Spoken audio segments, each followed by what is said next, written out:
Ladies and gentlemen, may I present to you John Henry Helm. Mr. Helm was a strapping young man of Biloxi in 1916. 23 years of age and the son of John Helm and his wife, Josephine Molero Helm, the Helm family hailed from Baden, Germany and immigrated to New Orleans in the 1860s. John Henry was born in Biloxi in 1893. He served as a crew member of the Emma Harvey, a schooner that met with a tragedy on July 5th, 1916.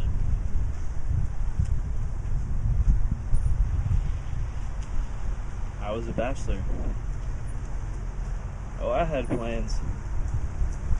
So many beautiful Biloxi belles to choose from. I worked crew work on the Emma Harvey under Captain George Dugan and the crew. He was a stern captain, but fair. Never missed an opportunity to make money for his family, for his crew. He knew I was saving as much as I could for each trip, so I could eventually build my own home. Nothing fancy, but something that would last. My brothers, Martin and Joseph, were already showing signs of becoming fine carpenters, and they were going to help me build it. And when that day came, I'd help them too. The morning of July 4th was a hot, but beautiful one. One of those typical Biloxi days. The captain sent word to the house. Get your gear. The Reds are storming around Chandeleur. Plenty of shrimp, too. Mama made breakfast as I hurried to get ready. And before an hour had passed, I was on board the Emma Harvey. I remember to grab my flask as I hurried out the door. Mama laughed and shook her head. They're gonna think you a drunkard, John Henry. And I said, Mama, they all tease me about my flask. Asked me if I've written the note to go in it yet. You see, even though I'd only been working the boats for a few years, I'd had my share of storms. I've been in 15-foot seas, walls of water on either side of the boat. Wind so strong the anchors couldn't hold. Camped out on Ship Island for a couple of days, until another passing schooner found us and picked us up. That's when I decided, if I was ever going to be shipwrecked, I needed a bottle to put a note in. From that day on, I never settled out this. For the longest time, I thought it brought us good luck. Kind of like an umbrella to ward off the rain. I thought that right up until that day.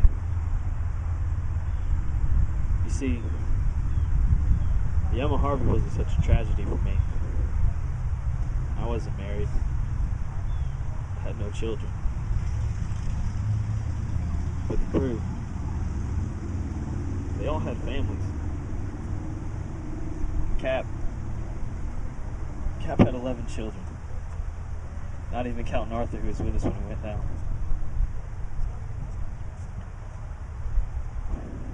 The search had continued on and on for a few weeks to find us.